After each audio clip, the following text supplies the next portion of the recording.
When you are a leader, you don't think about today, the things that you are doing today. The fruits will be born long after you are gone.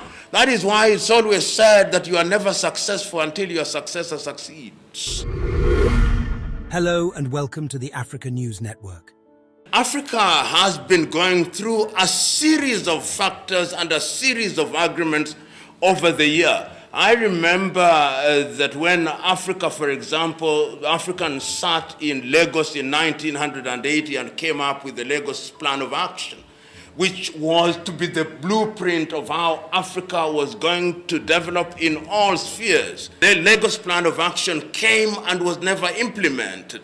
And if you look at many of the promises that we have made to ourselves, the question that then arises is, why have we not fulfilled those promises that we have made to ourselves? And I'll just run through quite a number of them in order to situate them in the context of what leadership is all about. If you look at the freeing of the airspace, for example, as early as 1988 in Yamoussoukro, La Côte d'Ivoire, Africa said we were going to free the airspace to reduce the cost of airfare within the continent of Africa. We have not fulfilled it. In Kenya, only yesterday, I think we have now allowed Ethiopian Airline and Air Dubai to fly directly into Mombasa, their second aircraft. And I'm saying, why don't we achieve this? Because there is no shortage of declaration that we have made. If we had implemented Yamoussoukro, you can imagine what would be happening in terms of trade. And I'm saying that is the quality of leadership that follows these things through that is lacking.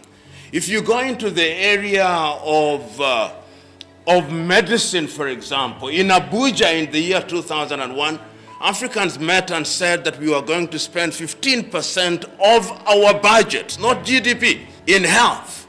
None of the countries reached. I think it is only Mauritius and Rwanda that nearly succeeded in doing so. And you can see the health burden and the diseases, some of the diseases that we thought we had conquered are now coming back. And if you go into the area of agriculture, we have not dealt with agriculture. I think that is the Malabo Convention on Agriculture. You go on the question of involvement of women into the affairs of the government, the Maputo Declaration.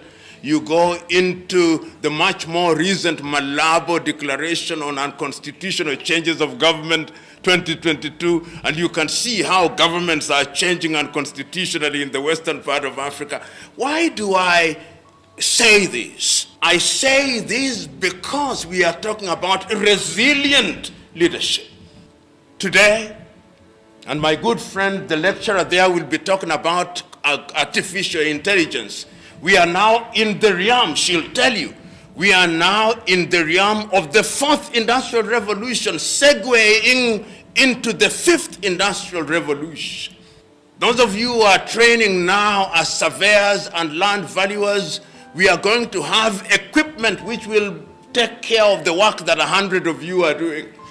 In other words, in the next 10 years, you'll be irrelevant. You'll be dinosaurs. Your training will have no meaning. And the question is, how do you make sure that you remain relevant? Because we are going to bring in equipment here which we do not make. You know, sometimes when I hear computer scientists in Africa saying, I'm a computer guru, I say, which guru? Which guru are you? Because whose computer are you using? Says, I'm an expert on the internet. Whose internet? I'm an expert on cloud computing. Whose cloud? You are not in control. You can be switched off like this until the day that we are in charge. Somebody says, I have a Twitter account, I have a WhatsApp account, which is encrypted from end to... Who has encrypted it? That you have so much faith in it. I'm on Instagram. I'm on YouTube. Uber, being controlled from San Francisco in the United States of America. Bolt, being controlled from Estonia. Leadership is about agility. In my younger life until now, I'm a martial artist. And one of the greatest martial artists and philosophers is Bruce Lee. with his art called Jide Kunedu. And he says that a leader must be agile like a martial artist, agile like water. If it is in a glass, it takes the shape of the glass. If it is in a bottle, it takes the shape of a bottle, but it doesn't change. It can be solid, it can be gas, it can be liquid, but it's still water. Leadership. A leader must have vision. You've got to see the big picture. Do we have such leaders? Whether it's in the political arena, you are typical African so-called leader. I don't use leader when I'm talking about African politicians, because it's an insult to the word. Their agenda is thinking from one election to the other. No big ideas. We consume technology in a very primitive way without context. There is something called Ardi Sasa, good. I started trying to enroll in it yesterday. I have not succeeded. Because they send me a pin, when I put it in, they say I'm too late, and I've done it immediately. Now, what about my semi-literate mother and grandmother in rural Africa? How are they going to consume Ardi Sasa? Good on paper, but out of context. Every technology must be contextualized so that it has real meaning. Today, if you are borrowing money from a bank and you want to use that money quickly, registering a document in the land register in this country is a nightmare.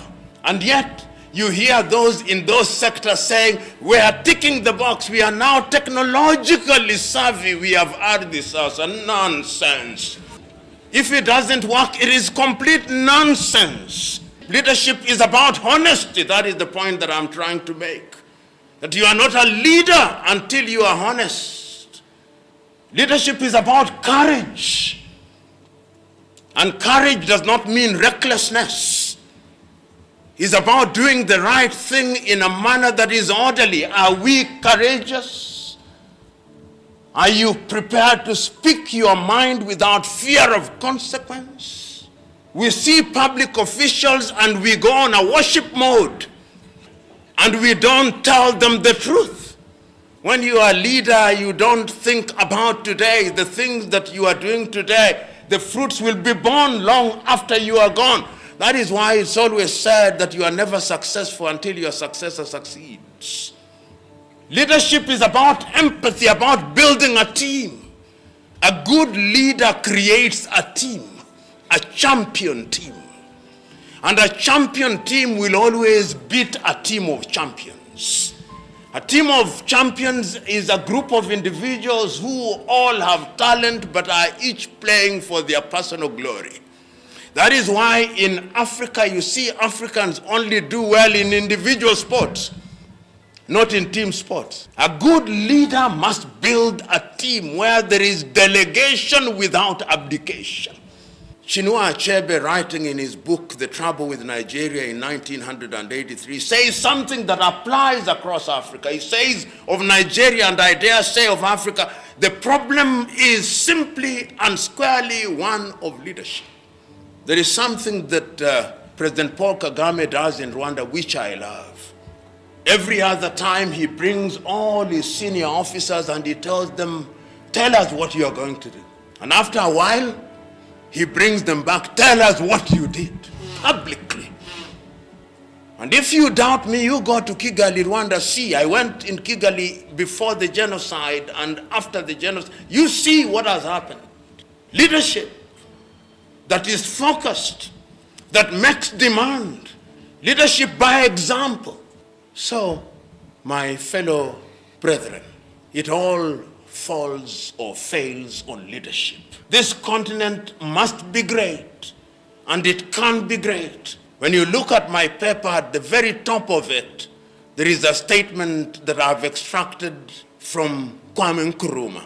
This statement he made in 1957, that Africa needs a new man and a new woman who has eschewed greed and whose only desire is to serve.